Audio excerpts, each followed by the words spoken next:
The duration of this webinar is approximately 90 minutes. There might be a spillover of around half an hour, okay, based on how the webinar progresses. So just keep yourself free up till the time frame of 9:30. We should be able to wrap up the entire webinar by 9:30, right? Couple of ground rules for the session. We want to keep it as organized as possible. So any sort of question that you have during my explanation of a question, just hold on to it, and you can I'll always give you a couple of minutes towards the end to resolve whatever doubts that you have, okay? And if you face a lag in terms of voice or in terms of the PPT being shared, then just ping me on the window, right? Or just quickly log out and log in, because most of the times it's a problem from your end and not a problem from mine, right? So just keep these as ground rules for the session. It becomes easier, and it just takes care of the wastage of time, right? A quick introduction about me. Like everybody, I think most of us who have logged into the webinar here, I'm an engineer by profession. Studied in the MS Ramaiah Institute of Technology, passed out in 2009. Worked for Infosys. Worked also in a company called Mu Sigma. Gave my GMAT when I was in Mu Sigma.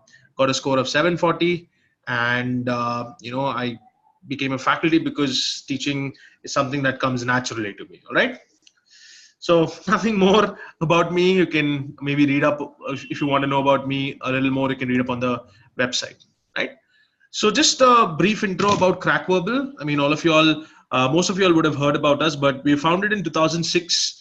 We have close to 6,000 students on board who we've served and who have been associated with us. And we also cater to students from all different countries, right? So our online courses are purchased by people from Brazil, US, Canada, and all sorts of places, right? Just a couple of things before we get started. We have great free resources online. So guys, please make sure you go onto our website. You can download all the free resources there. You're going to have some really good blogs. You're going to have some really good content. You can also download the app that we use for words, right? So a lot of free resources out there that you can use for your preparation, okay? And the best part about the quant free resources there is you have a good 3-hour video of quantitative comparison strategy. So people who are making a lot of mistakes on quantitative comparisons can make use of that.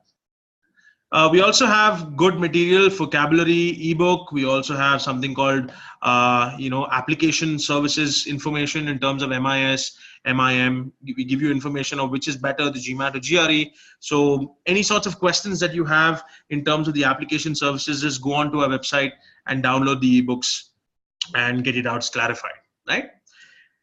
We also have a YouTube channel where you can find out explanations for questions from the official guide. So anybody not liking the answer explanations in the official guide can always go to our YouTube channel and get a good explanation, in-depth explanation on that question. We also are known for our flashcards. So most of the Indian students purchase our flashcards. It's available on Amazon. You can also maybe download the WordTunes app that is available on Play Store. We use something called the concept of mnemonics, of using pictures to remember words. Okay, example of delirium being used as a mnemonic is daily plus rum, right? So we give you like good picture representations of words which make you remember the words better. And finally, the blogs that all the faculty write. Most of our blogs are in terms of application blogs. So anybody in the process of application or worried about which course to choose, I think the blog should resolve all your doubts. All right. So just a quick refresher of what we actually provide, and about small information about CrackVerbal as a company. So what we're going to do today, right, coming to the actual agenda of the session, we're going to deal with the concept of probability. Now, most of the students would have this as a problem area, while preparation. So I've chosen only probability and not permutations, combinations, because probability is tested on a higher capacity than combinations or permutations, right? But there is some pre-read required to solve probability questions. So I would deal with that prerequisite before we go into the explanation of a probability. What I'm going to try to do in this webinar is I'm going to try to boil down probability just to a use of a couple of formulae and your understanding of fractions. Okay, so the purpose of this webinar is for you to basically remove all the clutter that you have out there in how to solve a probability question and just basically form a structured approach to get to an answer. All right, like I said, I'm going to explain certain things before I start off with set of questions. Any explanation I give you before I start with the set of questions, I would recommend that you write it down, because the take back from that question will be based on that concept. Okay, you will be provided with a recording of this webinar post the webinar completion. You'll also be given, if you request for a PDF copy of all the questions that I use in this webinar. All right. So before I jump into the actual questions in the webinar, just a couple of pointers. You will be provided flashcards, Venkatesh. So online program, we already have the access to the WordTunes app, right? So we give you everything on an online front. You don't need to actually have the hard copies of the flashcards, right? So everything is already provided to you on an online front. So you can just call up the support team. I think they should help you figure out how to use it online. All right. Okay, guys. So just a pre-read that I would want to discuss before we start off with the concept of probability. And see, the entire explanation of my probability, entire explanation of probability for me would hinge on your understanding of permutations of words. Okay. So I'm going to give you this first. I'm going to explain about the permutation of words, because I'm going to use this extensively in the solving of probability, right? So very quick question to all of you all, right? How many different 5-letter words can you form using letters of the word Delhi? Quickly, all of you all, I see around 15 people logged in here. So just make sure you type in your answer. How many different 5-letter words can you form using letters of the word Delhi? Yes, so most of you all given me 120, right? Basically what you're going to do to solve for the number of words, the logical way of working is to count the alphabets individually. So 1, 2, 3, 4, 5, and you write down that factorial, right? So the number of 5-letter words you can form using letters of the word Delhi would be 5 factorial, which is 5 into 4 into 3 into 2 into 1, which is 120. But say if I give you my name, right? And I ask you, how many 6-letter words can you form using letters of the word Aditya? Now things change slightly here, isn't it? What would be the answer here? How many 6-letter words can you form using letters of the word Aditya? So what I would do is I would count the alphabets individually. I would write down that factorial, but you have to divide by the number of repeating letter factorials. You see that 2 A's are repeating here. So I'm going to divide the entire possibility by 2 factorial, number of repeating letter factorials. Now, why we divide the 2 factorial? Because if I interchange this A and this A, right? Basically a permutation is an arrangement of quantities. So if I arrange A in the last position and this A in the first position, I get back the same word, right? So I cannot count the same word twice. So to remove the repetitions, we divide by the number of repeating letter factorial. So it would be 6 factorial divided by 2 factorial. Yes? So classical example before we move on to probability. How many 11-letter words can you form using letters of the word Mississippi? How many 11-letter words can you form using letters of the word Mississippi? Don't give me the answer, after calculation. Just give it to me in terms of factorials.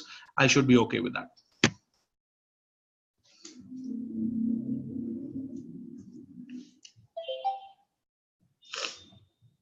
Guys, anybody? How many 11-letter words can you form using letters of the word Mississippi? Perfect. So the procedure is you count the alphabets individually. 1, 2, 3, 4, 5, 6, 7, 8, 9, 10, 11. That's going to be 11 factorial divided by, we have 4 S's. So that's 4 factorial. We have 4 i's, that's 4 factorial, and 2 p's, that's 2 factorial. So it's going to be 11 factorial divided by 4 factorial into 4 factorial into 2 factorial. That would be the total number of arrangements of the letters of the word Mississippi. Okay. All right. So we're going to use this procedure extensively in our solving of probability. So I want you to get accustomed to this procedure of working. We can start off with the probability concept now. Okay.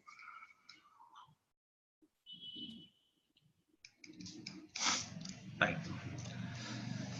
Now the basic definition of probability, right, is probability is defined as the number of favorable outcomes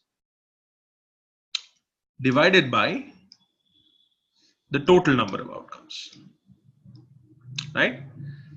The basic definition of probability is the favorable outcomes or total number of outcomes. Or putting in a much simpler form, probability is the chance of something occurring. For example, if you toss a single coin, right? If you toss one single coin, the total outcomes would be head and tail. The total outcomes would be 2. And if I ask you what is the probability of getting a head when you toss a single coin, then the probability of getting a head would be only 1 outcome out of the total 2. So the probability of a head would be half, right? Because probability is defined as favorable outcomes by total outcomes. Similarly, if you roll a die, the probability of the total outcomes of rolling a die, the total outcomes would be 6. And if I ask you what is the probability of getting an even number when you roll a single die, the total outcomes would be 6, and the number of even numbers here would be 1, 2, 3 favorable outcomes out of 6 total outcomes, right? So probability at the end of the day is a fraction, right? And since probability is a fraction, which is favorable outcomes by total outcomes, the maximum possible value you can have for a probability is always going to be equal to 1. You can't have a probability to cross greater than 1 because the favorable outcomes can't be greater than the total outcomes. So the basic definition of probability is, or basically to be more specific, the probability of a single event is always defined as the number of favorable outcomes divided by the total number of outcomes. Now, what do I mean by a single event?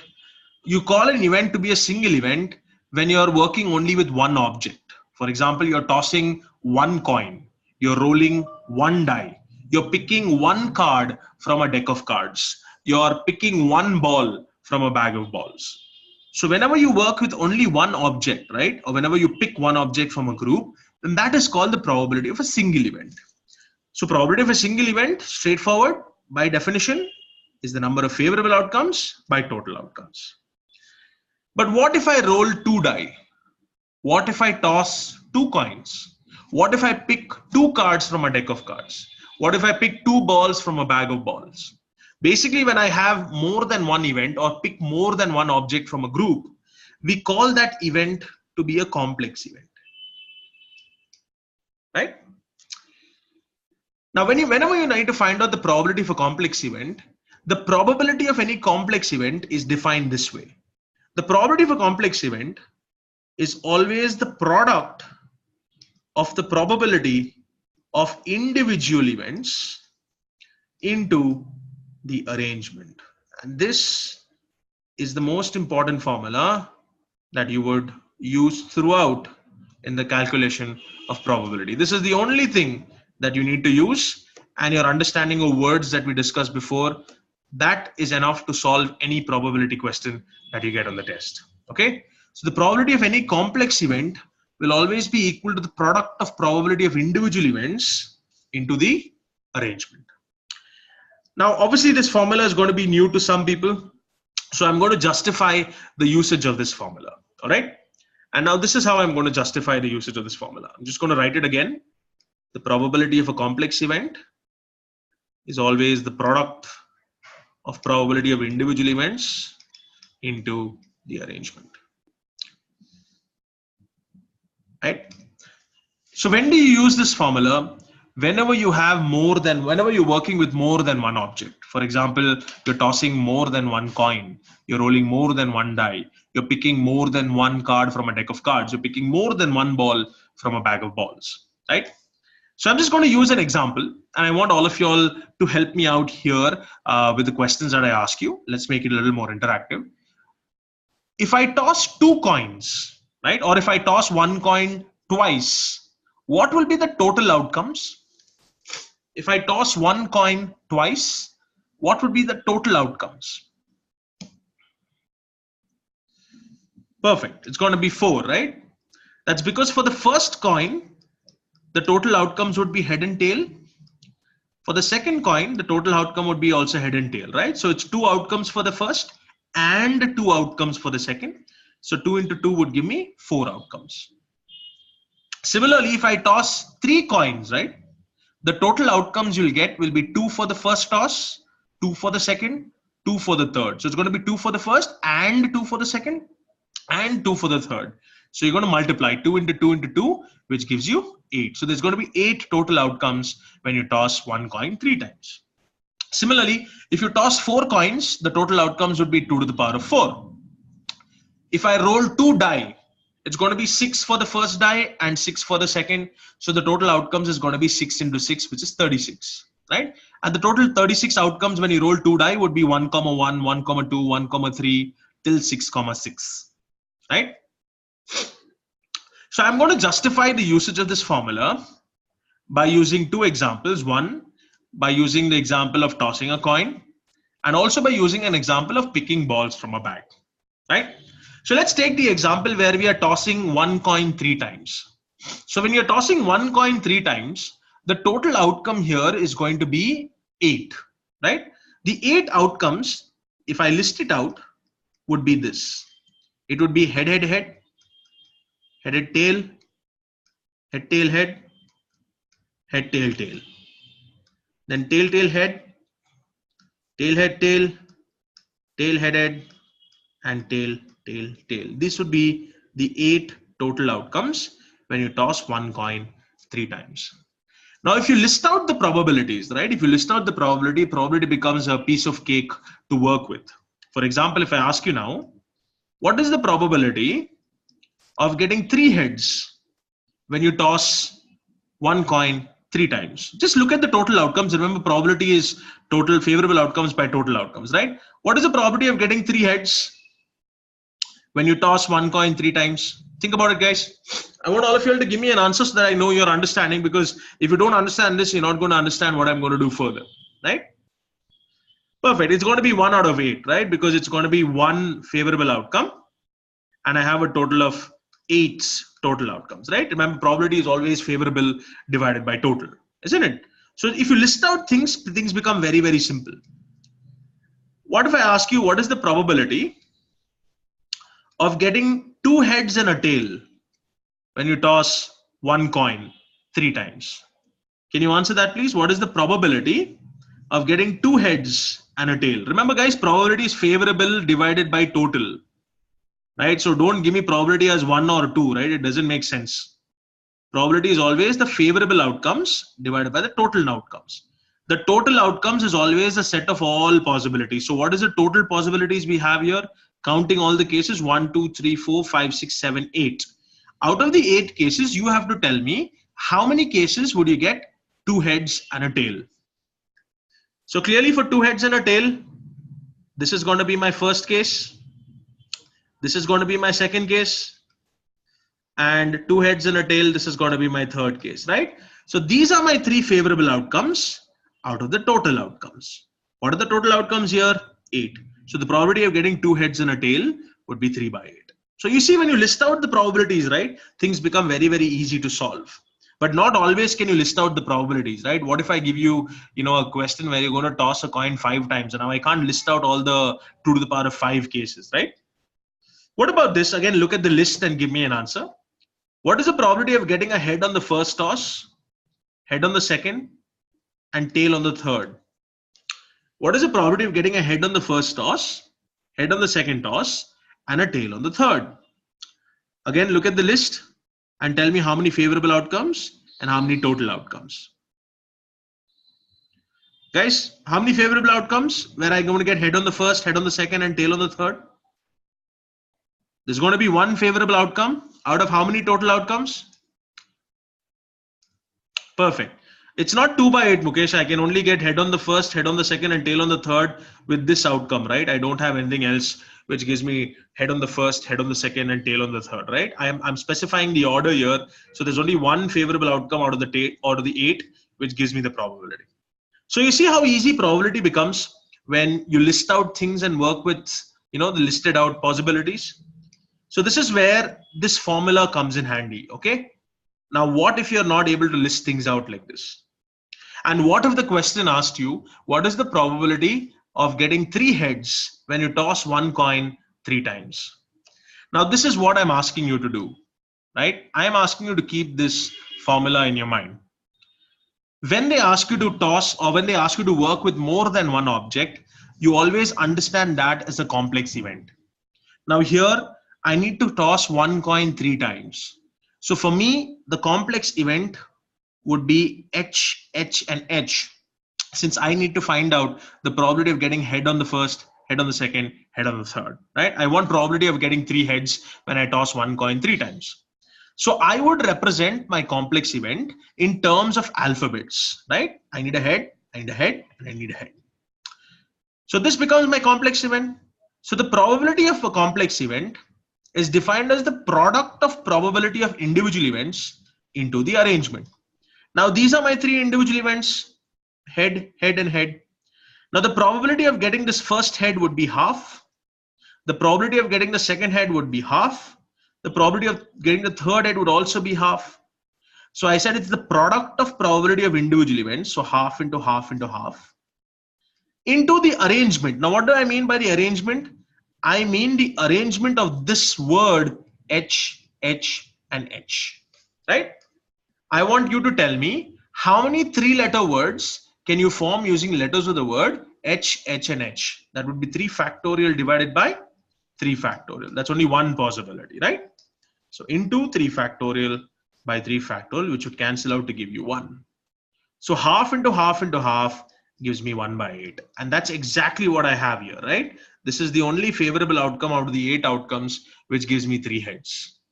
So what I'm basically doing is I'm trying to represent what I need to find as a complex event, where the complex event is a set of alphabets.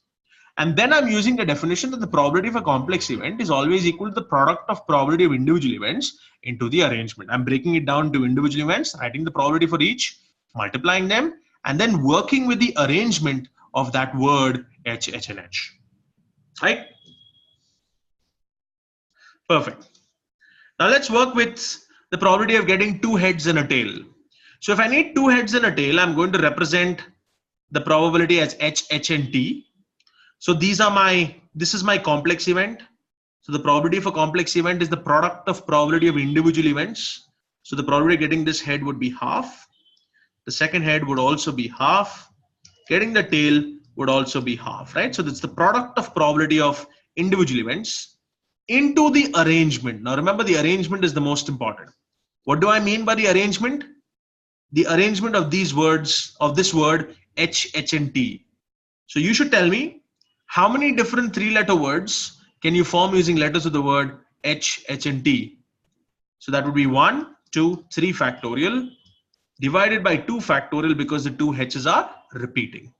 So it's going to be into 3 factorial by 2 factorial. So if I simplify 3 factorial by 2 factorial, the 2 factorial cancels with the 2 factorial on top. So I'm left with 3. So half into half into half is 1 by 8. Into 3 gives me 3 by 8. And that's exactly what I got here, right? Head, head, and tail, head, tail, and head, and tail, head, and head. That gave me the 3 possibilities out of 8. Now what this factorial actually gives you, right, or what this arrangement actually gives you, is all the possible cases where you're going to get 2 heads and a tail. So you don't need to sit and list out the cases. The factorial takes care of the cases for you. Think about it, right? What would be the cases where you're going to get 2 heads and a tail? You're going to get a head on the first toss, head on the second, tail on the third. That's one possibility. The second possibility is head on the first, tail on the second, head on the third. The third possibility would be tail on the first, head on the second, head on the third. So instead of you listing out the possibilities and solving for 1 and multiplying by 3, right? The factorial takes care of the possibilities for you, right? Okay with this, guys? Okay with what I did with the first 2? All of y'all? Everybody? Can I move on? Perfect. Now, what about the last case? The probability of getting head on the first, head on the second, and tail on the third. Now here what I've done is I've very specifically specified the order, right? So probability of getting head on the first, head on the second, and tail on the third. So probability of, this is my complex event. So probability of getting a head is half, getting the second head is also half, getting the tail is also half. But since I've specified the order, right, I don't need to worry about the arrangement because the arrangement is already preset for me. Head on the first, head on the second, and tail on the third. So whenever the order is specified, you don't need to worry about the arrangement at all. So the answer here would be half into half into half. That would be 1/8. Okay, guys. So I'm just going to try to port you on to using this formula because everything boils down to this complex event, right? You don't need to sit and use combinations like what they taught you in school to work out probability questions, right? So I'm just justifying the usage of the formula and trying to push you towards using this formula. So that's how you would use it when you toss coins, right? I'm just justifying this formula again. Okay with this, guys? Okay with how I proved, this formula with tossing coins, so I can go on to, representing this in terms of balls in a bag. All right. Okay, so again, I'm going to write the formula on top here so that everybody uses that as a reference. The probability of a complex event is the product of probability of individual events into the arrangement. Now, let's take an example of balls in a bag, okay? So let's take a bag which contains 2 blue balls, 3 green balls, and 4 yellow balls. So basically we have a total of 9 balls in the bag, okay? Now, the only difference between tossing coins and picking balls from a bag is you can pick balls from a bag in different ways. You can pick balls from a bag one by one with replacement. You pick one, you replace it, you pick another. You pick balls from a bag one by one without replacement, and you pick balls from the bag simultaneously. Yes? Now, when it comes to picking balls from a bag or cards from a deck, right? How you're going to make that selection is going to be specified. So you have to be very, very careful in reading the question. So now if I ask you, what is the probability of getting a blue and a green when you pick the balls one by one with replacement? So when they tell you what is the probability of picking a blue and a green, what you're going to do is to represent the complex event as BG, okay? Because I need a blue and a green. And since it's one by one with replacement, I need to be very, very, very careful in taking the denominator of the fraction that I'm going to break down this complex event into, right? So this is now my complex event. And remember, probability at the back of your head should always be favorable outcomes by total outcomes, okay? So I'm going to use the formula. Probability of a complex event is the product of probability of individual events into the arrangement. What is the probability of getting a blue ball from the bag? Anybody?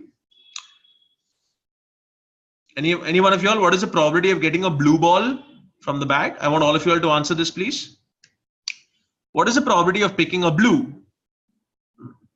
Perfect. The favorable outcomes is going to be 2. The total outcomes is going to be 9. Right? Remember, it's always favorable divided by total. Now, remember, it's one by one with replacement. So whatever ball I'm picking in the first case, I'm replacing it back into the bag. So the total still remains 9. Now, the probability of getting a green would be 3 by 9. Right? Now, obviously, I need to take care of the arrangement also. So the probability of getting a blue and a green would be 2 by 9 into 3 by 9 into the arrangement of this word B and G. That would be 2 factorial. Why 2 factorial? Because there are 2 cases here. First case, the probability of getting a blue on the first and green on the second.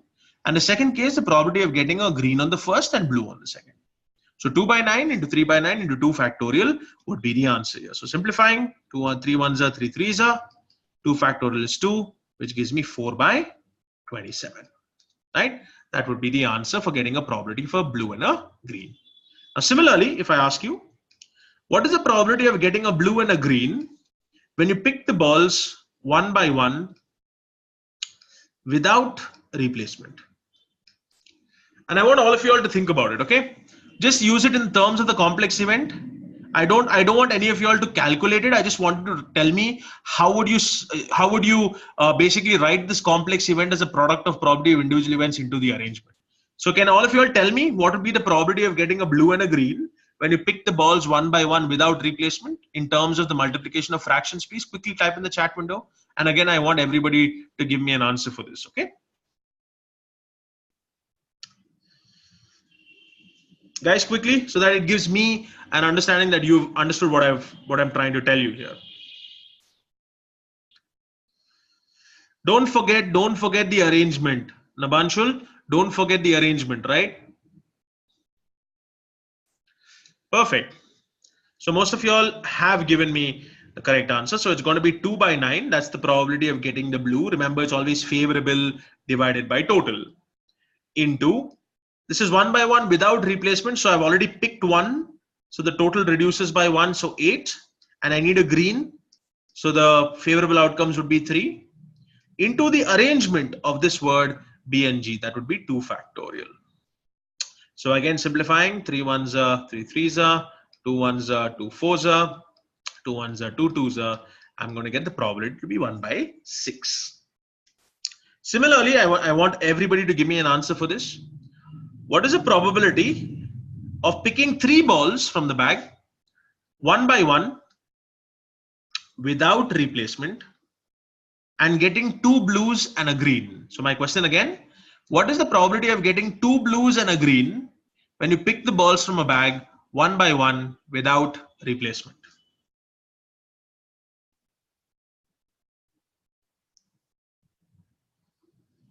Venkatesh will speak about these questions towards the end. Okay, I'll give you around 10 minutes in the end to ask me particular questions based on prep. Okay, for now, let's keep it within the purview of what we're discussing. So guys, what is the probability of getting 2 blues and a green when you pick the balls from a bag one by one without replacement? Perfect. So the probability of getting this blue would be 2 by 9. The probability of getting the other blue, since we've already picked the blue here, the total balls reduces by 1. The total blue also reduces by 1. So it's going to be 1 by 8. Roshni, it's not 2 by 8. It's going to be 1 by 8 because the favorable outcomes also reduces by 1. And then finally, for picking the green, I only have 7 possibilities. And the number of green would be 3. So 2 by 9 into 1 by 8 into 3 by 7 into the arrangement of this word B, B, and G. That would be 3 factorial divided by 2 factorial. Okay, so 2 by 9 into 1 by 8 into 3 by 7 into 3 factorial by 2 factorial. We're going to simplify. We're going to get 3. And 3 ones are, 3 threes are, 2 ones are, 2 fours are. 3 and 3 would cancel. That gives me 1 by 28. Okay with this, guys? All of y'all? Everybody buying into this process of probability of a complex event is equal to the product of probability of individual events into the arrangement? Perfect. So obviously what happens with a simultaneous event would be your question, right? It's just a one-line definition here.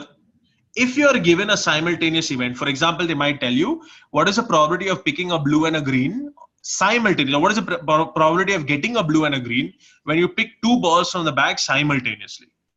So simple. You don't need to break your head and don't need to work with simultaneous event as a separate event altogether. A simultaneous event is exactly the same as picking the balls one by one without replacement. Okay? A simultaneous event is exactly the same as picking the balls from the bag one by one without replacement. So even if you get a simultaneous event, you just treat it in the same way as 1 by 1 without replacement, you should get your answer.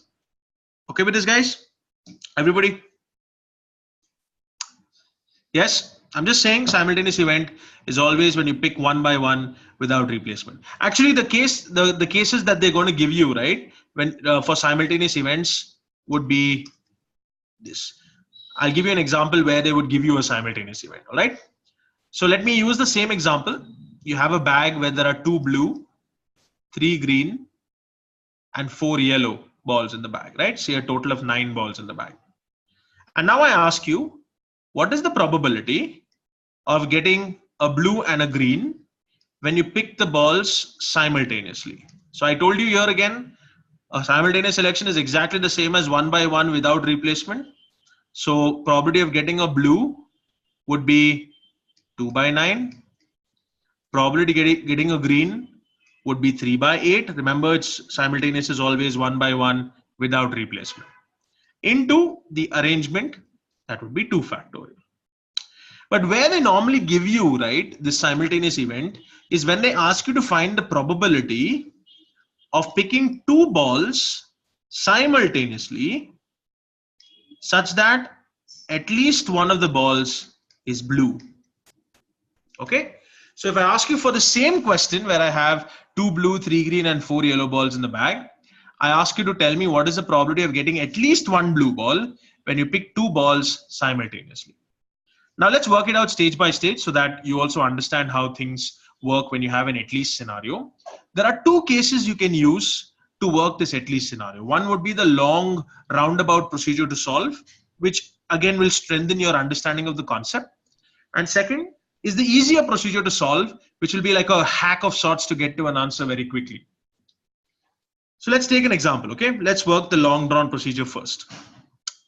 The probability of getting at least one blue, remember you're going to always pick 2 balls and you need at least one blue. Now the word at least means minimum one blue, right? So I can have 1 blue, I can also have 2 blue. So I'm going to list out the possibilities where there are going to be at least one blue ball. So the possibilities first would be probability of getting a blue and a green, that's having 1 blue, or you can have a probability of a blue and a yellow, or you can have the probability of a blue and a blue. Now all these 3 cases would take care of at least, right? We're coming to that, Venkatesh, we're coming to that.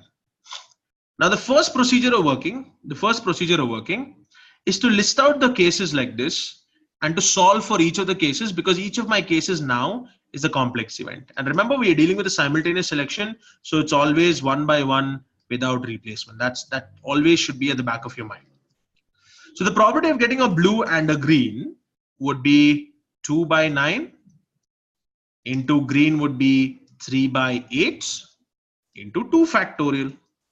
So 2 3s are 6, 6 2s are 12. That would be 12 by 72. I'm not simplifying because I want to keep the denominator the same always, okay? And the probability of getting a blue and a yellow would be 2 by 9 into 4 by 8 into the arrangement of this word B and Y. That would be again 2 factorial. So 2 4s are 8, 8 2s are 16, so 16 by 72.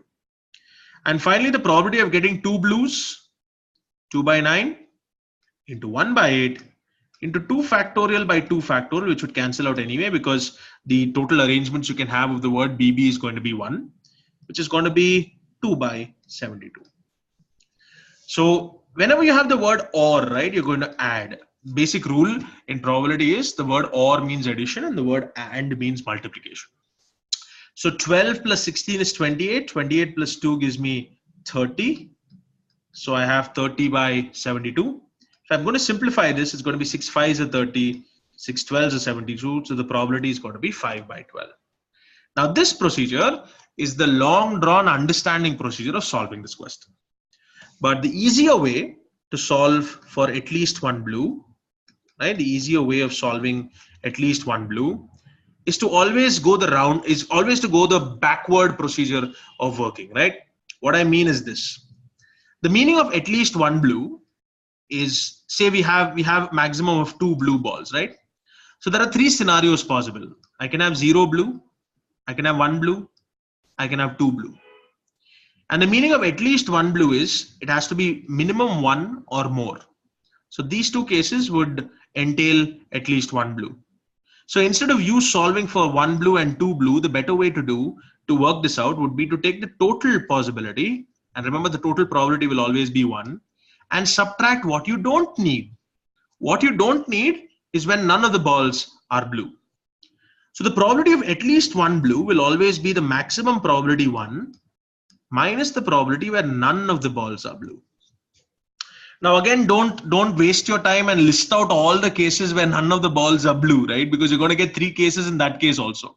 None of the balls are blue means you're going to get a green yellow, you're going to get a green green and yellow yellow. It doesn't make sense for you to list it out again and then work it out. You could have just listed out everything in the first case itself and got the answer then, right?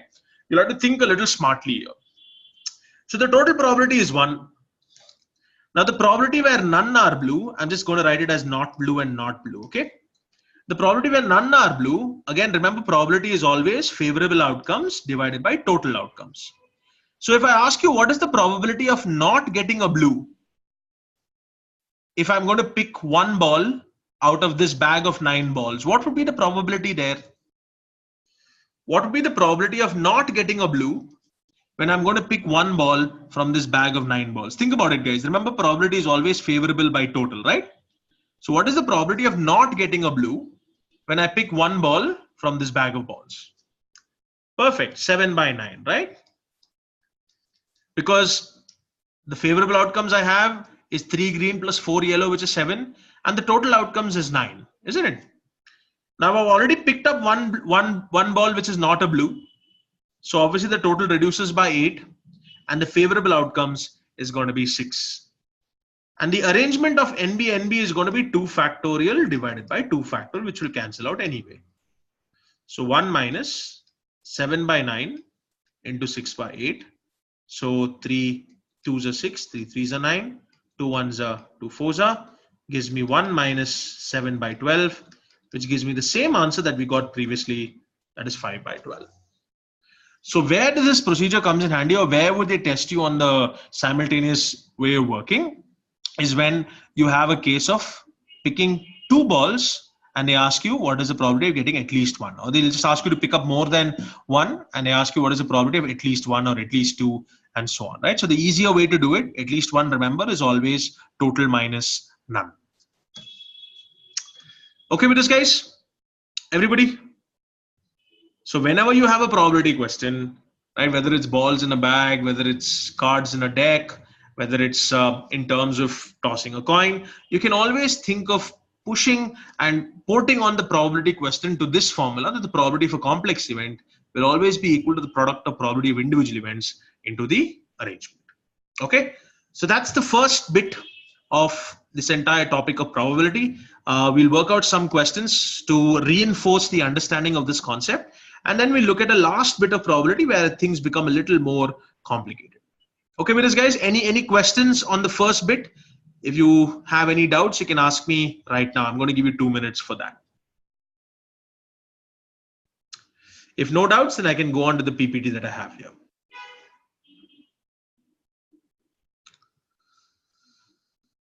All right, perfect.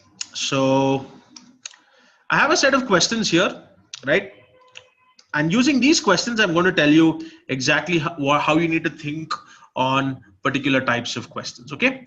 Before we start, this is what you'll have to do whenever you look at a probability question, okay? The first thing you'll have to do is you'll have to figure out whether you're dealing with a single event or a complex event,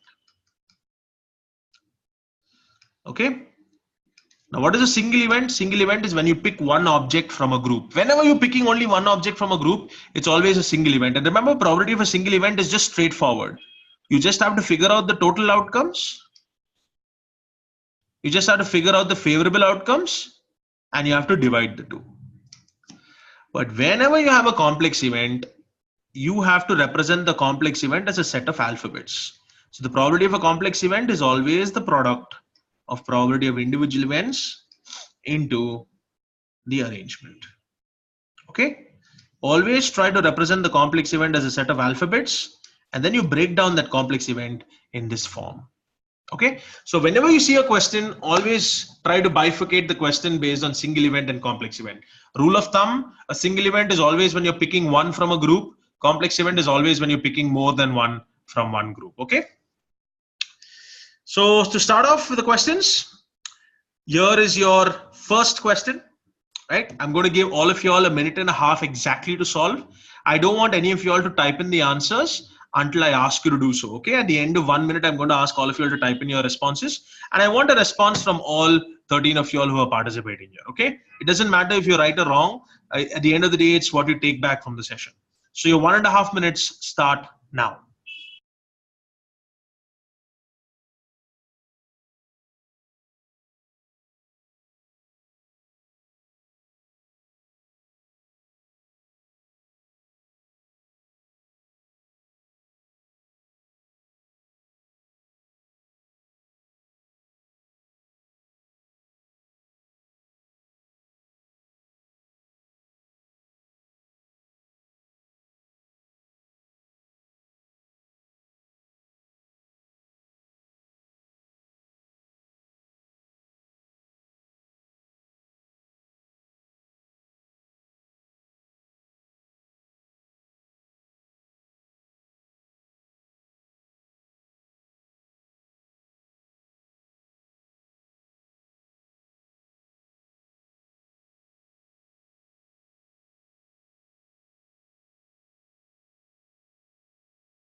Okay, guys, you can start typing your answers in the chat window, please. You have another 30 seconds left.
Last call for answers.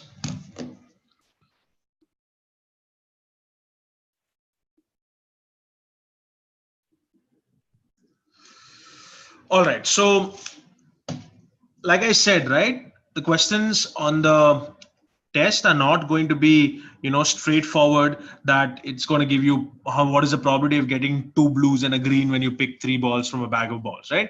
They're always going to, correlate the concept in terms of a real life question. Okay, so let's read the questions first, because reading and understanding of the question is key to figuring out what type of probability you're dealing with here. Okay, so question says, Sarah times her morning commute such that there is an equal likelihood that she will arrive early or late to work on any given day. So what is the meaning of this? What is the meaning of an equal likelihood that she'll arrive early or late? That means the probability that she arrives late is going to be half, and the probability that she's going to arrive early is also going to be half. That's what the question gives me, right? If she always arrives either early or late, so basically she only arrives late and early, she doesn't arrive on time, what is the probability that Sarah will arrive late to work no more than twice during a 5-day work week? So basically I have a 5-day work week, right? And I need to figure out what is the probability that Sarah will arrive late no more than twice during a 5-day work week. So the basic meaning of no more than twice is she can maximum go late to work, maximum on 2 days. She can also go late on 1 day. She can also go late on 0 days. Basically, late on 0 days means she's going to arrive early on all 5 days, right? So there are 3 possible cases that you're going to get which satisfies this statement, no more than twice during a 5-day work week. So the 5-day work week basically tells me there should be 5 terms in my complex event. The first case is when she doesn't arrive late on any of the days, right? She's going to arrive early on all 5 days. So I'm going to represent that as P of E. This would be my first. Or she can arrive late on exactly 1 day. So I'm going to keep one alphabet here to be L. So if she arrives late on exactly 1 day, that means 1 day is late and the other 4 days she arrives early. Or she arrives late for a maximum of 2 days. So late, late, early, early, early, right? So these are the 3 cases that she can arrive late no more than twice during a 5-day work week. So these are all my complex events. So remember, the most important thing, guys, is for you to figure out the complex events first. Okay. Then after you figure out the conditions for the complex event, then you break it down into a mathematical aspect by changing the complex event as the product of probability of individual events into the arrangement. So here, I'm breaking this down now. The probability of arriving early is half, the probability of arriving late is half. So this is the probability of a complex event that is equal to the product of probability of individual events into the arrangement. Now the arrangement is of this entire word E. That's 5 factorial divided by 5 factorial, which is 1. So it's going to be half into half into half into half into half, which is 1 by 32. Now the probability of her arriving late on 1 day and early on 4 days again would be half into half into half into half into half into the arrangement of this word L. That would be 1, 2, 3, 4, 5. That's 5 factorial divided by the repeating letter factorials, right? So that's going to be 4 factorial, right? So if I simplify 5 factorial by 4 factorial, the 5 factorial, 4 factorial which cancel out of the 4 factorial, which will be leave me out with 5. So this is going to be 5 divided by 32. And finally, the probability of arriving late on exactly 2 days, this is my complex event, would again be half into half into half into half into half into 1, 2, 3, 4, 5, 5 factorial divided by 2 factorial for the 2 L's and 3 factorial for the 3 E's. And when I simplify 5 factorial divided by 2 factorial, 3 factorial, that's going to be 5 into 4 into 3 factorial divided by 2 factorial into 3 factorial. The 3 factorial cancels. 2 ones are 2 twos are, that's going to give me 10 by 32. So the 3 possibilities here are going to be added up because I have the word or here.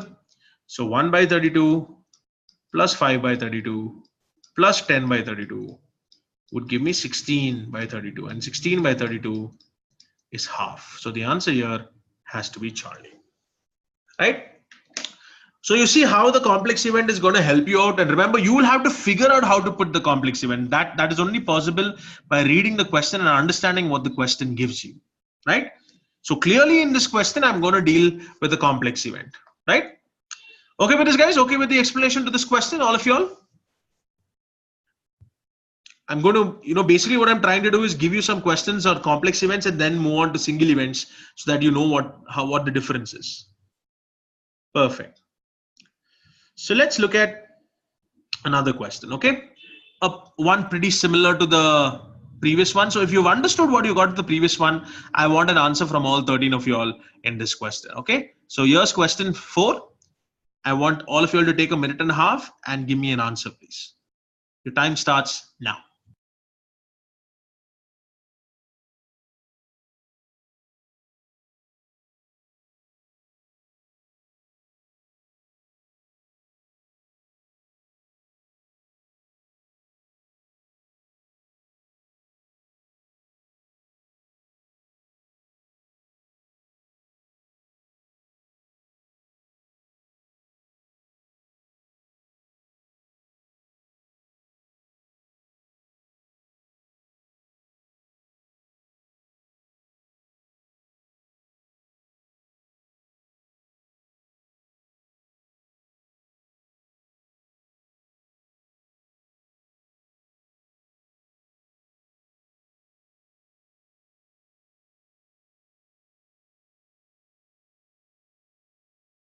You can start typing in answers in the chat window.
Final 30 seconds.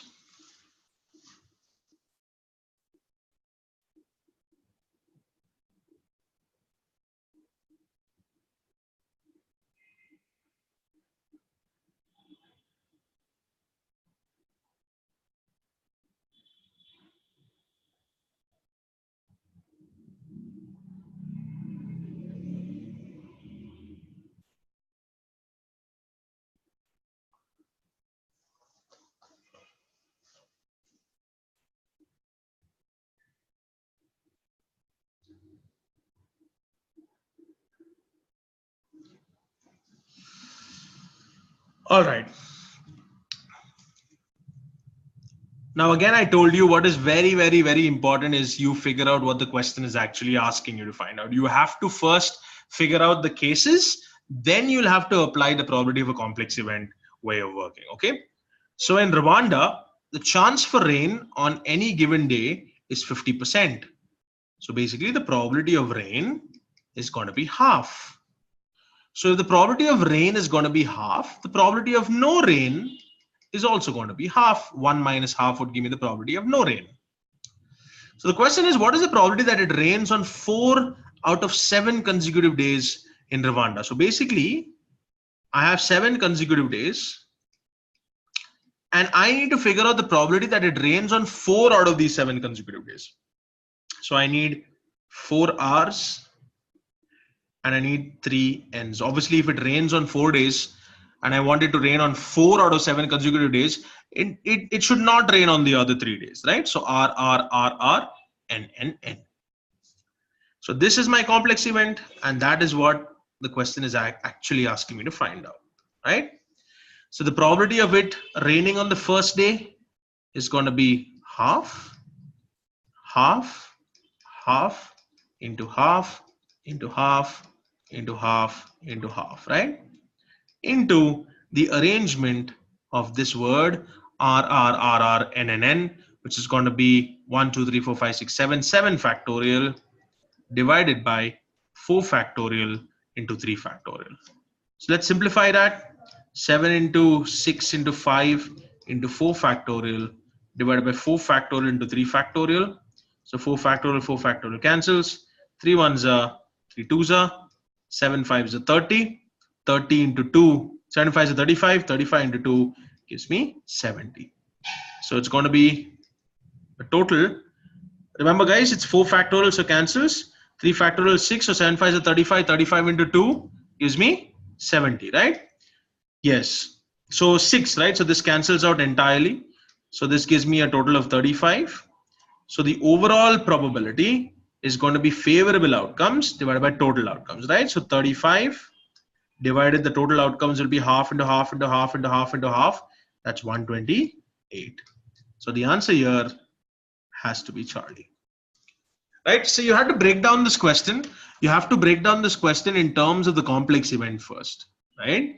You have to break it down into the fact that you needed 4 days on which it rains, and the other 3 days which is not going to rain. So for people who took only R, then your answer is going to be wrong, and you'll realize that 1 by 16 is not a part of the answer choices, right? So remember, the total complex event that you have is for the 7 consecutive days in the week, right? And out of the 7, they're asking you what is the probability that it will rain on 4. If it rains on 4, then obviously it's not going to rain on the other 3. So that is what exactly the probability is asking you to find out. Okay with this, guys? So this is where you would think about using a complex event, right? Because you're speaking about 7 consecutive days. In the previous question, we spoke about 5-day work week, right? You see that you're dealing with more than one event in that question, right? So obviously this would be a complex event. Now, where would you not use this procedure, and where would you think about a single event? And a single event, remember, is just basic probability. That's favorable outcomes by total outcomes, would be in this question 1 and question 2. So again, remember guys, the basic difference, whenever you work with only one object, when you're picking one object from a group, it's always going to be a single event, and single event is always favorable by total. And second, whenever you're dealing with more than one, it's always a complex event. Okay. So here, I'm going to deal with question 1 and question 2, which deal with single events. 2 good questions, I would say, pretty high level questions, level 4 and level 5 questions on the GRE. So I'm going to give each of you all 2 minutes to solve question 1 and question 2. So question 1, 2 minutes, question 2, 2 minutes. Your time starts now.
Another 30 seconds.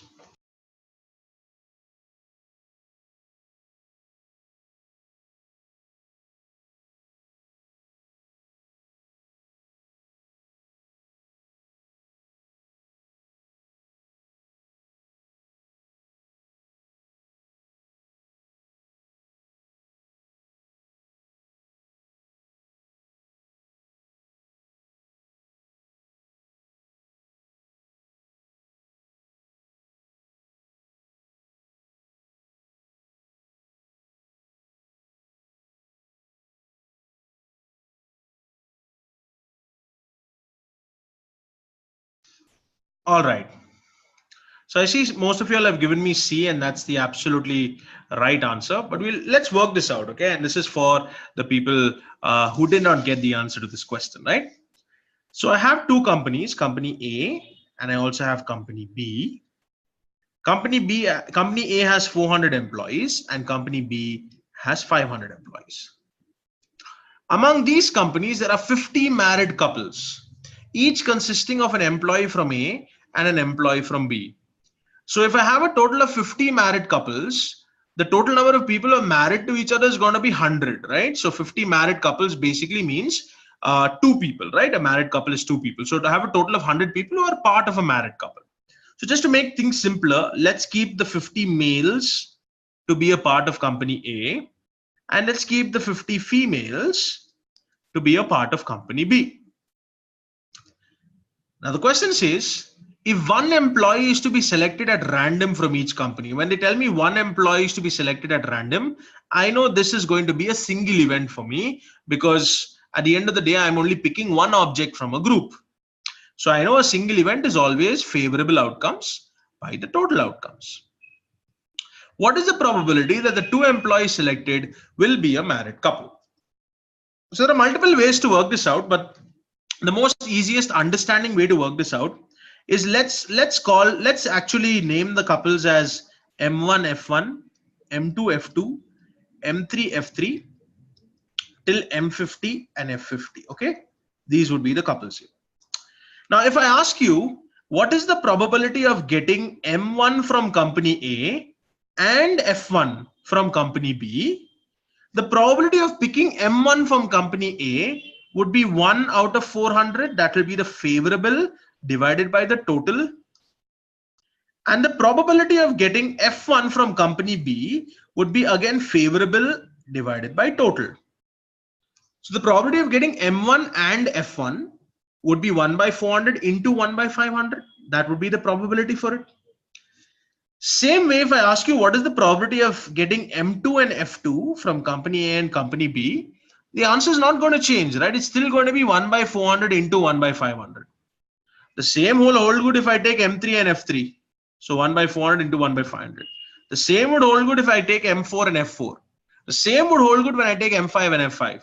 So basically, how many such cases am I going to have of probability of getting a male and a female who are part of a married couple? I'm going to get 50 such cases, right? For M1, F1, it's going to be 1 by 400 into 1 by 500. For M2, F2, it's going to be the same. M3, F3 is going to be the same. And M50, F50 is going to be the same.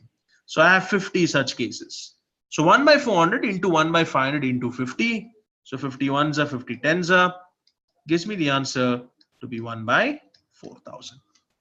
So clearly here, guys, see what is important and what you'll see as a recurring theme, right, on all these questions is the breakdown of the question in the beginning itself is important. The mathematical aspect will come later, but if you don't break down the question into a correct procedure of working, then you're in big trouble. If some of y'all would have not read the question, you would have taken 50 married couples, you'll take 25 males and 25 females. Now that's a big mistake. Okay, you can't do that. Okay with this, guys? A straightforward question to start off with, right? I would rate this maybe at a level 3 on the GRE. But the next question coming up again deals with the same concept of favorable by total, but it's a good level 5 question on the GRE. Okay, and this question which is coming up next is a question that you'll find if you're at a close to a 168 or a 170 on the GRE. So here's a question. I'm going to give all of you all 2 minutes. Your time starts now.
Okay, another 30 seconds.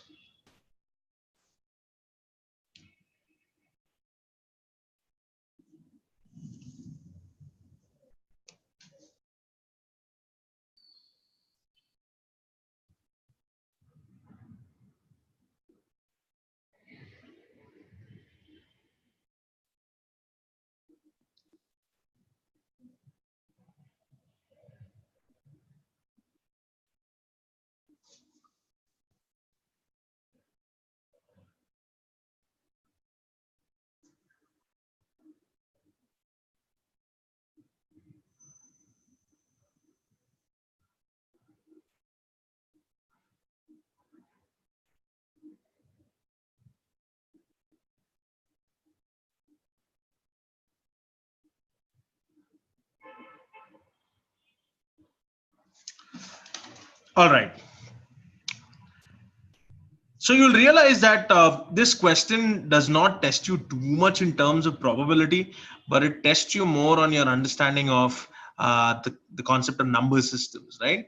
And that's the good thing about probability. Probability can be combined with a lot of different topics. And one such topic would be number systems. Another such topic which I like to combine probability with is the concept of Venn diagrams, right?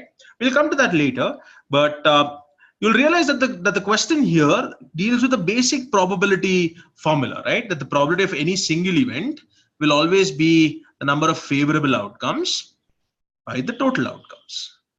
So you have to figure out what is the total outcomes. You have to figure out the favorable outcomes. More importantly, it's for you to figure out the favorable outcomes, right? So the question says if an integer p is to be chosen at random from 1 to 96, both inclusive, what is the probability that p into p plus 1 into p plus 2 will be divisible by 8, right? So looking at this, I know I need to find out what is the probability that I'm going to get a value p, right? A number p, which when I put it in the formula p into p plus 1 into p plus 2 should be divisible by 8. So clearly, since I'm dealing with all numbers from 1 to 96, the total outcomes will always be 96, right? I have a total of numbers from 1 to 96, then the total outcomes has to be 96. So more importantly here, I need to figure out for what values of p will p into p plus 1 into p plus 2 be divisible by 8, right? Now this is where you have to think a little out of the box, okay? Now for p into p plus 1 into p plus 2 to be divisible by 8, one big mistake that most of the test takers would make is to assume that one of these numbers has to be an 8. Not necessarily. You can have a 2 into 4 into 3 also, which is divisible by 8 because the 8 get cancelled out with the 2 and 4, right? So don't be under the assumption that if you have something to be divisible by 8, one number has to be the number itself, okay? That's a very, constrained process of thinking. The best thing to do whenever you see such questions is to always start small and look for patterns, okay? For example, what I mean by starting small is to just put p is equal to 1, p is equal to 2, p is equal to 3, p is equal to 4, and figure out what pattern the sequence of p satisfies, which satisfies the condition here would be. So if p is equal to 1, I'm going to say 1 into 2 into 3. Now clearly 1 into 2 into 3 is not going to be divisible by 8, right? If I take p is equal to 2, p is equal to 2 would be 2 into 3 into 4. So 2 4s are 8. That's definitely going to be divisible by 8. If I take p is equal to 3, it's going to be 3 into 4 into 5. Now 3 into 4 into 5 is definitely not divisible by 8 because 4 1s are 4 2s are. I can't cancel out the 2 in the denominator. So p is equal to 4 would be 4 into 5 into 6. Now 4 1s are 4 2s are, 2 1s are 2 3s are, absolutely works fine. So for those who went this process, right, and figured out a pattern of sorts, you'll realize that in this pattern, the values for p that are going to satisfy this equation are definitely even numbers, right? So obviously, how many even numbers do I have from 1 to 96? 48. So I have a total of 48 even numbers, which is going to satisfy this condition. Now, and this is the second trap. For people who have written 48 by 96 and given me the answer choice Charlie, right? Then this would be the trap answer that most of the test takers would fall for. You'll have to start thinking beyond this. Think about it, guys, okay? I know that it's going to work for all even numbers. But what about the odds? I know it's not going to work for p is equal to 1, p is equal to 3. But when I go to p is equal to 7, right? I'm going to get a 7 into 8 into 9, isn't it? So this is definitely going to be divisible by 8. If I go to a p is equal to 15, 15 into 16 into 17, this is definitely divisible by 8. So basically, if I take an odd number like 7 or 15, or basically a multiple of 8, right, from 1 to 96, and subtract 1 out of it. So 7 is 8 minus 1, right? 15 is 16 minus 1. Next would be 23. That's 24 minus 1. Basically, it's also going to work for all of these odd numbers, because for these odd numbers, 7, 15, 23, and so on, the p plus 1 term gives you a straight multiple of 8. And if I get a straight multiple of 8, I can cancel out the 8 in the denominator. So the second part of the favorable outcomes would be all the odd numbers which are multiples of 8 minus 1, right? How many multiples of 8 do I have from 1 to 96? The total of, so 8 is 1, I'm going to have 16, I'm going to have 24, 32, 40, 48, 56, 64, 8, 8 8 9 are 72, 8 10s are 80, 88, and 96 itself, right? So I'm going to have a total of 1, 2, 3, 4, 5, 6, 7, 8, 9, 10, 11, 12. I'm going to have a total of 12 multiples of 8 from 1 to 96. Remember, for all these multiples of 8 from 1 to 96, if I subtract 1 out of it, right, because the p plus 1 term is going to be equal to 8, then I know it's going to work for p is equal to 7, p is equal to 15, p is equal to 23. So that takes care of all the possible values of odd number possible values of p, which is going to satisfy this equation. So the favorable outcomes is going to be a total of 60 divided by the total outcomes, which is 96, which gives me the answer to be 5 by 8. Okay with this, guys? Perfect. Okay, you see how tough this question becomes because you'll be prone to only stopping at 4 and getting to an answer. Okay, so just make sure you think about all possible values of p which is going to satisfy this condition. All right? Perfect. So guys, that's the concept of complex event and single events. I hope you've got the understanding of it. So let's look at another formula. Let's look at another question. And I want you all to figure out whether it's dealing with a complex event or a single event. And you follow the required approach and give me an answer for this. Okay. So your 1.5 minutes start now.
All right.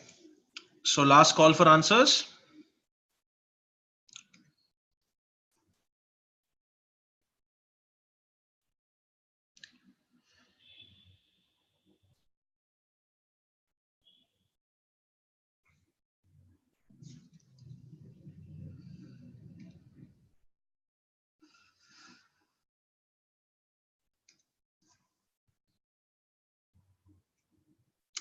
All right, so I see most of you all have are split between answer choice Charlie and answer choice Delta. Okay, so before going into this question, there's just one small concept that I want to discuss with you. So Let's discuss that before working with the others. Okay, just a minute. I'm moving on to the worksheet. So I'm going to explain something to you and then we would work with that question. Now, remember I told you whenever you see a question on probability, you always try to bifurcate the probability based on a single event and a complex event, right? See, complex events can be classified into different types. You can have complex events to be independent events, and you can have complex events to be dependent events. Independent events are very straightforward. An independent event is one when the occurrence of one does not affect the occurrence of the other. But a dependent event is a little more trickier because the occurrence of the first event is going to definitely affect the occurrence of the second. So whenever you see a complex event, right, and this is at the higher levels of questions, you will have to think on whether you're going to use the events as independent or dependent, right? Let's take an example. Say I give one of y'all a die. Okay, I give one of y'all a die, and I tell you that you can roll this die at most 3 times. Okay, I'm telling you can roll this die at most 3 times. So the meaning of at most 3, you can roll it once, you can roll it twice, or you can roll it 3 times. But the condition is, as soon as you get a 6, you need to stop, right? So just imagine this, one of you all are going to take that die and you're going to roll it the first time. What would be the probability of getting a 6 on the first roll? Or any of y'all? What do you think would be the probability of getting a 6 on the first roll? Perfect. It's always going to be 1 by 6. Now, what would be the probability of getting a 6 on the second roll? Now, this is slightly trickier than the first. Think about it. Think about it as a scenario, right? What if you have the die, and what if you are given the task of rolling the die at most 3 times? So you take the die the first time, you roll it the first time, you get a 6 on the first roll, you're going to stop, right? So the probability of getting a 6 on the first roll clearly is going to be 1 by 6. But when would you go and take the die the second time to roll it the second time? The only time you would go and take the die and roll it the second time is if you don't get a 6 on the first roll. So the only way I can get a 6 on the second roll is if I don't get a 6 on the first, because only if I don't get a 6 on the first will I go back and take the die, right? So obviously the probability of getting a 6 on the second roll depends upon the fact that you don't get a 6 on the first. So what is the probability of not getting a 6 on the first? That is 5 by 6. And what is the probability of getting a 6 on the second roll? That's 1 by 6. So the total probability of getting a 6 on the second roll would be not getting a 6 on the first and getting a 6 on the second. Now, similarly, when would a person go and take the die to roll it the third time? The only way you would do that is if you don't get a 6 on the first, don't get a 6 on the second, and get a 6 on the third. So the probability of getting a 6 on the third roll will depend upon not getting a 6 on the first, not getting a 6 on the second, and getting a 6 on the third, right? Got it? So this is an example of a dependent event. So when you work out a probability question, especially dealing with a complex event, you will have to figure out whether you're going to deal with a dependent event or a independent event. And this question is an example of that dependent event. So on his drive to work, Leo listens to one of 3 radio stations, A, B, or C. He first turns to A. If A is playing a song he likes, he listens to it. If not, he turns to B. If B is playing a song he likes, he listens to it. If not, he turns to C. If C is playing a song he likes, he listens to it. If not, he turns off the radio. For each station, the probability is 0.3 that at any given moment, the station is playing a song Leo likes. On his drive to work, what is the probability that Leo will hear the song he likes? So now remember, guys, there are 2 ways you can approach this question. Let's take the cases in which he gets a song that he likes, okay?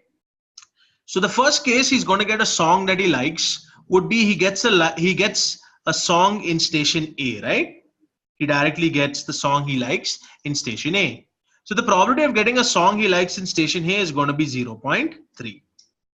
Or the second case he's going to get a song that he likes is when he doesn't get a song that he likes on station A, but gets a song he likes in station B. Remember, the only way he can go to station B is if he doesn't get a proper song in station A. So you'll have to factor in the probability that he doesn't get a good song on station A and gets his favorite song on station B. So the probability of not getting his favorite song on station A is 0.7, and the probability of getting his favorite song on station B is 0.3. And the only way he would get the favorite song on station C would be when he doesn't get a song on station A, doesn't get the song on station B, but gets the song on station C. Remember guys, the order here is specified, so you don't need to worry about the order, because the probability of not getting a song on station A and the probability of getting a song in station B, the order is specified because from A he goes to B and from B he goes to C. So this is going to be 0.7 into 0.7 into 0.3. So if you add all of this up, you're going to get your answer. So this would be the long drawn process on working. Or to be more frank, it would be better for me to put it this way: probability of getting a song that he likes on station 1, probability of not getting a song that he likes on station 1 but getting a song that he likes on station 2, and the last case, probability of not getting a song on station 1, not getting a song on station 2 but getting a song on station 3. So I'm representing it as a complex event. Okay, now this is one way to work it out, but the easier way to work it out is, instead of listing out these 3 cases, you take the total probability 1 and you subtract the probability of what you don't need. Now what you don't need is that Leo doesn't get a song on any one of the stations, right? So the probability of not getting a song on the first, not getting a song on the second, and not getting a song on the third. That if I subtract out of 1, I'm going to get all these 3 cases combined. So this is going to be 1 minus 0.7 into 0.7 into 0.7. So 1 minus 0.343. So that's going to be 0.657. There are 2 ways you can work this question out. One is you list out all the cases and get to an answer, or the other is to use the easiest procedure of, instead of listing out the cases, taking the total probability 1 and subtracting the case what you don't need, right? And remember guys, here the probability was a dependent event, because the only way he would go to station B is if he doesn't listen to a song that he likes on station A, right? So every further event depended upon the previous event. Got this? Perfect. So similar, based on the similar lines, I'm going to go to the next question, and the next question should give you clarity on this. Okay, so let's see whether you figure out whether this is a complex event or a single event, and whether it's independent or dependent. Okay, so very straightforward question. Your time starts now.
The answer is not 1/4, Saurabh.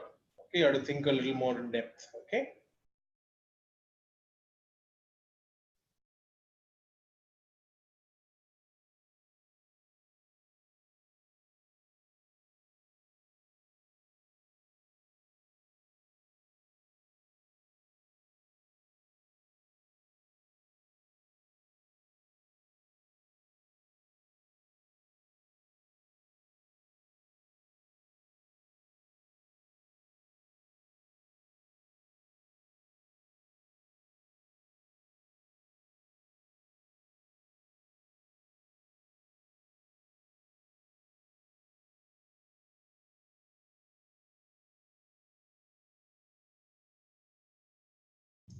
Another 30 seconds.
All right.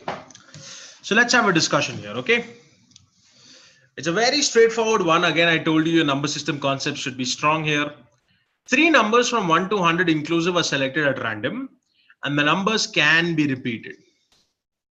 What is the probability that the sum of the three numbers will be odd? So the first thing, remember guys, is for you to figure out what would be the cases where you're going to get the sum of the three numbers to be odd. So can you list out the cases where of odds and evens where you get the sum of three numbers to be odd? And any one of y'all? What would be the cases? Perfect. One case would be the probability where all three are odd. Is that the only one, or would there be another case? Perfect. You can also have the probability of getting two evens and one odd, right? These would be the two cases where you're going to get the probability of, the total, the sum of all these numbers to be odd. So if you are able to list these two things out, the question becomes very, very, very simple, right? So you don't need to worry about EEO, OEE, EOE, because I know the arrangement of this word EEO will take care of all the possibilities of getting two evens and an odd, right? So you don't need to list out everything. You just need to list out the two basic cases. The two basic cases when all three values are odd, or two are even and one is odd. So once that is done, you can easily break down this entire question in terms of a complex event. Remember, I have numbers from 1 to 100, right? So if you have numbers from 1 to 100 inclusive of 1 and 100, 50 of them are going to be even and 50 of them are going to be odd. So the probability of getting an odd number here would be 50 by 100, right? Favorable by total. For those who've put 1 by 50, then you've gone against the basic premise of a probability that is favorable by total, right? Remember, it's favorable outcomes divided by the total outcomes into 50 by 100 into 50 by 100, right? Into the arrangement of this word OOO, which is going to be 3 factorial by 3 factorial, which will cancel out. That's going to be half into half into half, which is 1 by 8. And the second case would be probability of getting two evens and an odd, right? The probability of getting two evens and an odd is going to be 50 by 100 into 50 by 100 into 50 by 100 into the arrangement of E, E, and O that takes care of all the possibilities where I'm going to get two evens and an odd, right? So that's 3 factorial divided by 2 factorial, which is 3 by 8. So 1 by 8 plus 3 by 8 gives me 4 by 8, and 4 by 8 gives me the answer to be half. So the answer here should be Charlie, half. Yes, you'll have to work with the arrangement, Saurabh, okay? Because you need to understand that the cases where I'm going to get two evens and an odd, right, would be three cases, right? Even on the first, even on the second, odd on the third, or even on the first, odd on the second, even on the third, or odd on the first, even on the second, even on the third, right? So if you take the factorials, it takes care of all the possibilities of getting two evens and an odd. Got this? Perfect. So guys, here's your next question. Again, try to figure out whether it's a straightforward complex event or whether you'll have to factor in the case whether it's a dependent event here or not. Okay. Everybody should give me an answer for this in a minute or so. So I'm going to give you only 1 minute to give me an answer. Your minute starts now.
All right. So most of you all have given me an answer and have taken back what we discussed.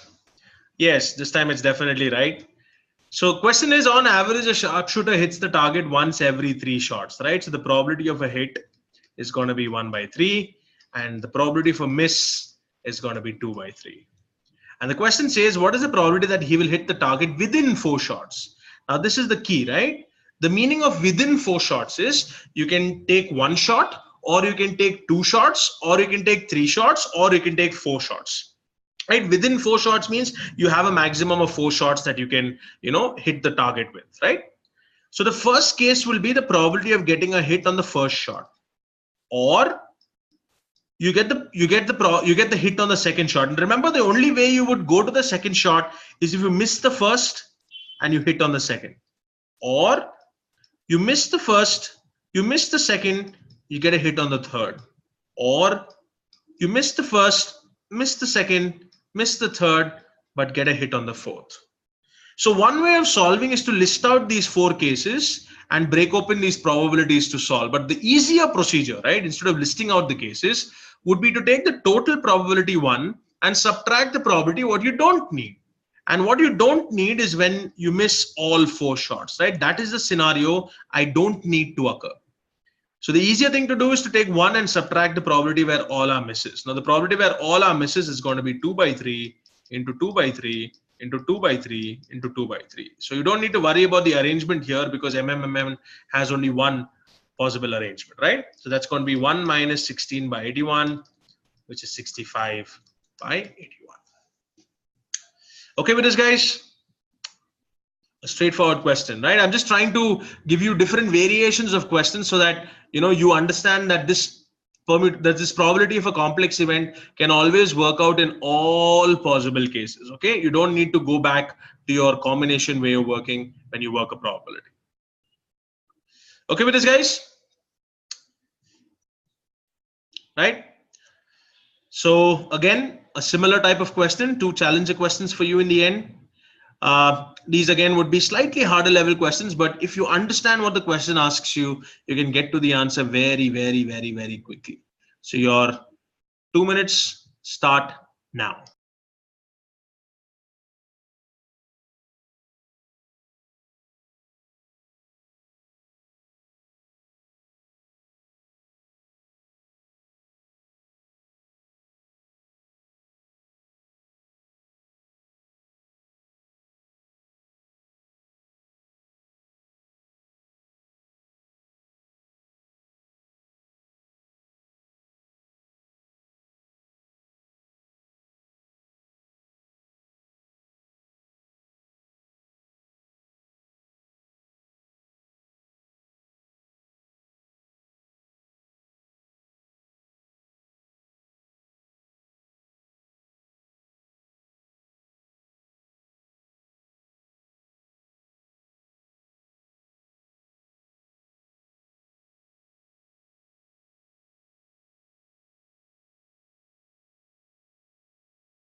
See, there's a reason why this question is a good level 4, level 5 question. Okay, you have to think a little more carefully than what you've done. Okay.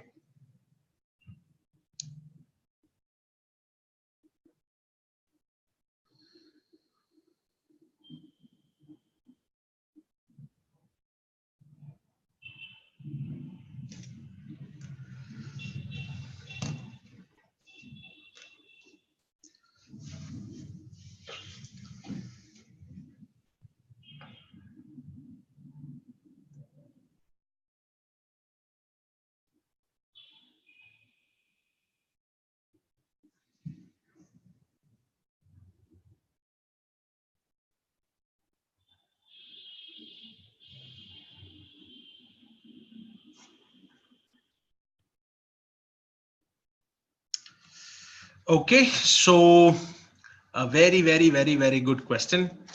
Remember, the most of the questions, right? Most of the harder questions will always be of the form 1 minus none. Okay, most of the harder questions will always make you think in a reverse psychology kind of working. All right, most of you have given me B as the answer. B is definitely not the answer. Now, the question asks me to find out the probability that at least 2 people will roll the same number. Now think about this. Okay, the probability that at least 2 people will roll the same number basically means I can work with this. Instead of actually listing out the cases, I can just take the total probability 1 and find the probability where none of the 4 roll the same number, right? Think about it, guys. The probability that at least 2 people will roll the same number is going to be 1 minus the probability where none of them are going to roll the same number, right? Because the case I don't want to work for is where none of them roll the same number, right? Think about it.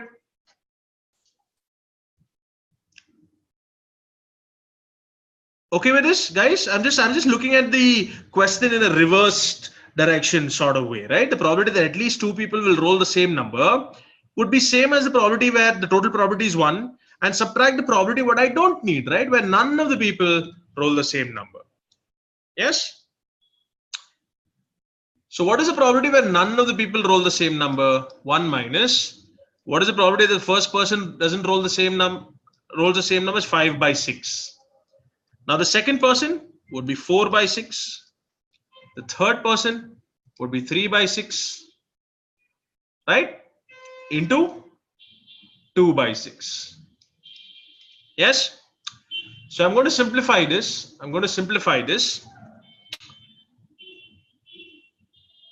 That's 2 1s are 2 3s are, 3 would cancel. 2 2s are 2 3s are, 2 1s are 2 3s are. I'm going to get 1 minus. Think about it, guys. How else would you proceed with this question, right?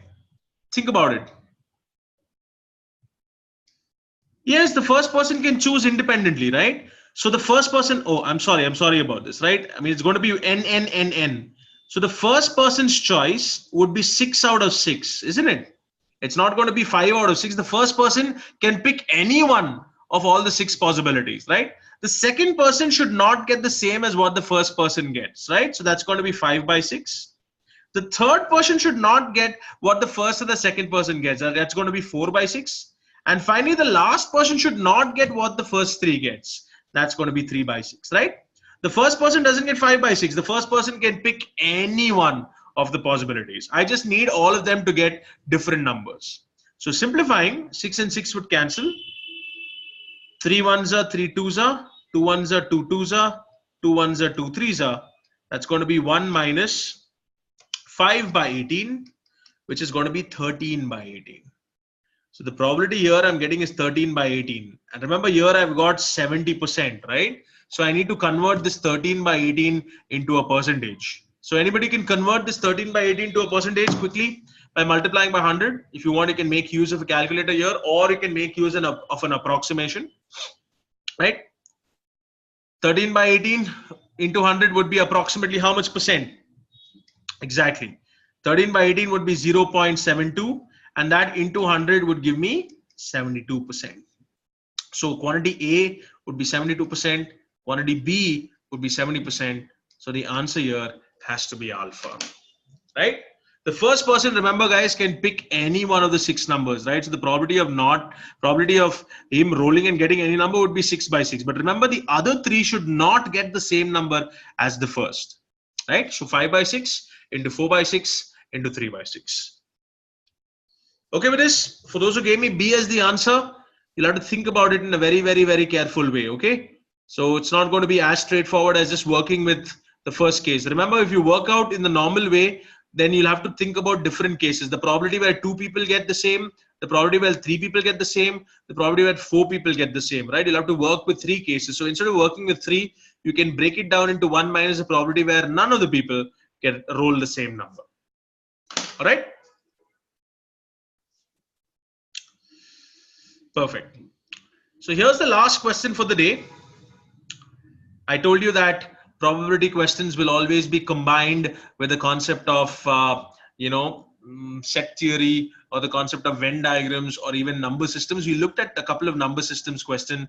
So here is also a question with probability and a Venn diagram. Okay. So let's see how you solve this. Your 2 minutes start now.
All right. So, okay. So let's work this out. I see a couple of you all have given me an answer. See, you'll need to understand that the harder levels of questions will mix concepts. Okay, so I told you the concept of probability is normally combined with the concept of Venn diagrams, right? So question says there are a total of 58 balls in a jar. Each ball is painted with at least one of the two colors, red or green. So it is observed that 2/7 of the balls that have a red color also have a green color. So let me keep, the two circles, one circle to have the red, one circle to have the green. So the question says it is observed that 2/7 of the balls that have a red color, so 2/7 of R, also have a green color, right? So 2/7 of R is the intersection region, right? While 3/7 of the balls that have a green color also have a red color. So basically they are giving me two different representations of this intersection. This intersection can be represented as 2/7 R, or it can be represented as 3G/7. Yes? Okay with this, guys? So basically the intersection is 2R/7 or 3G/7. So basically 2R/7 has to be equal to 3G/7 because the intersection represents one definite value. So what this statement gives me in the second and the third lines is it gives me a relationship between R and G. So I have 2R is equal to 3G.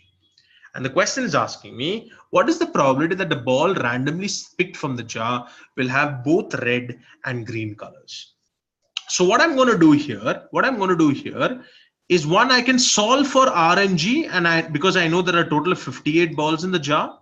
But how can I solve for R or G is when I represent everything in this Venn diagram in terms of one of the variables. Okay.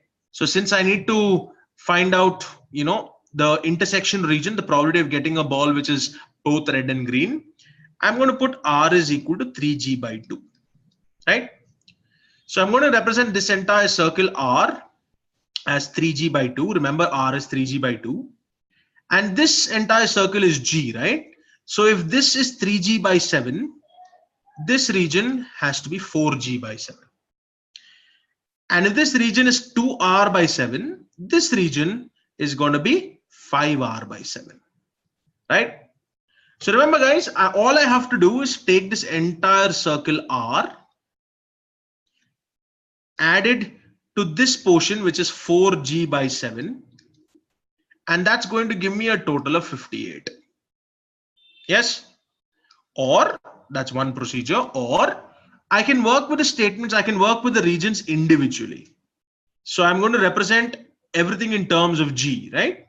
So I have 5R/7 plus 3G/7 plus 4G/7.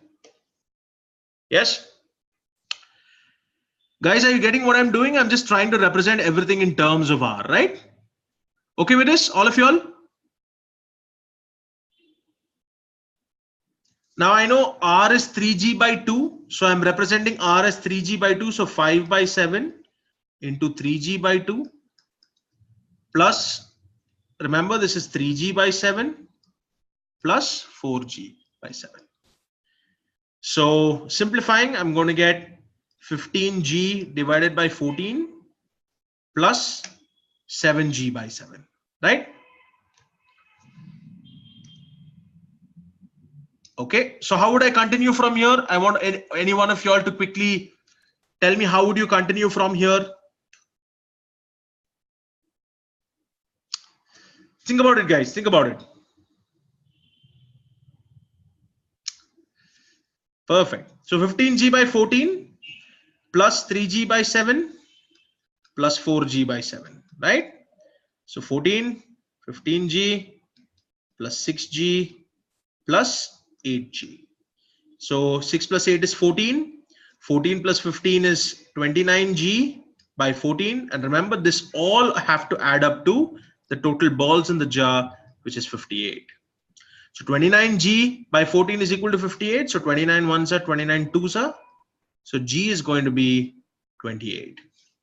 So the total number of green balls in the jar is going to be 28. And remember, the intersection region is represented by 3G/7.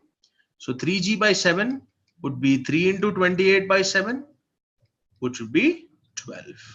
So this intersection region is represented by 12. And remember, I need to figure out the probability. So probability is favorable divided by total. That's going to be 12 by 58. So 6 2s are 12, or 2 6s are 12, and 2 29s are 58. So the answer here has to be D, 6 by 29, right? So like I said, probability also, basically single event probabilities of favorable by total can also be combined with concept of Venn diagrams, right? Okay with this, guys?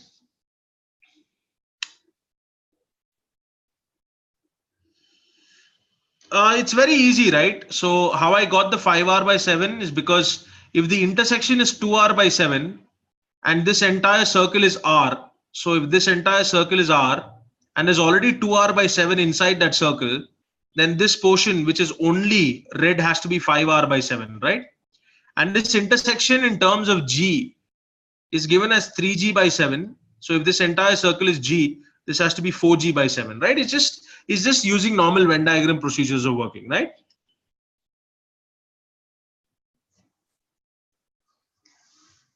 Okay with this, guys?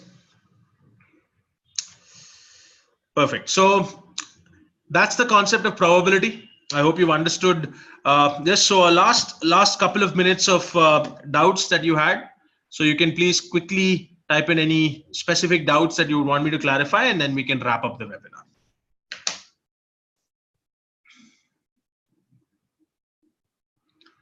Guys, any specific doubts?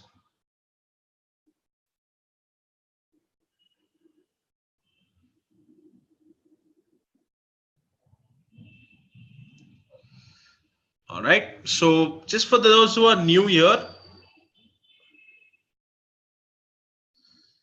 yes, you can get a recording of the session, Kiran. All you have to do is just mail our marketing team at marketing@CrackVerbal, and they should be able to give you that. What with 3 variables, Venkatesh? If I give you 3 variables, then it would be more. It would basically have to give you more information about the overall intersection and the individual intersections, right? So complex event with 3 variables, for example.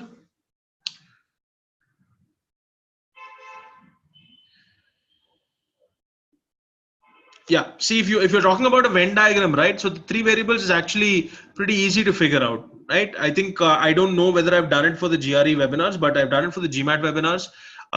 We've discussed Venn diagrams, I think, almost a couple of weeks back, right? A couple of weeks or 3 weeks back. So if you want a recording of that session, right, you can either check on our YouTube channel or directly mail a marketing team. They should provide you that webinar link where I discuss Venn diagram with 3 variables. Okay.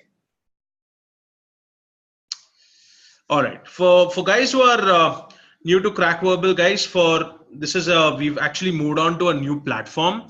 So we are giving you the entire GRE course at a cut down price. So, and this is for the people especially who are logged into the webinars. You can just quickly use the Crack GRE 40 code, and you're going to get a 40% off on a GRE online course. Okay, so it's on a completely new platform with a lot of analytics. The videos are split up into concept and applications. There's going to be some tests. We're going to give you some question bank. You're going to get access to webinars. There's a study plan that you can download. So if you're interested in purchasing our course or having a look at the trial videos, at least of our course, then you can just go onto our website, right? Look at the trial videos, interested in purchasing, you can use the Crack GRE 40 code. Okay, so this is for people for the webinar. So you can use that code directly, get the discount, right? So any sort of queries you have, you can always mail us at gre@crackverbal.com, or you can call us on that number 90191 99800, right? We have 3 centers: Malleshwaram, Koramangala, Marathalli. So you can quickly drop into one of our centers also if you want to inquire about our GRE course.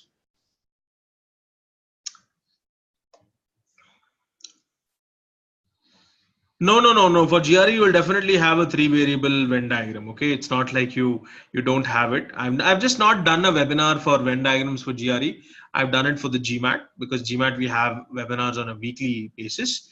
For GRE, we do it on a bi-weekly basis. Okay, so if you want, you can just quickly take up the webinar. You can just speak to the marketing team, get the webinar for the GMAT class, which deals with the Venn diagrams. It should help you out with the 3 set. Okay.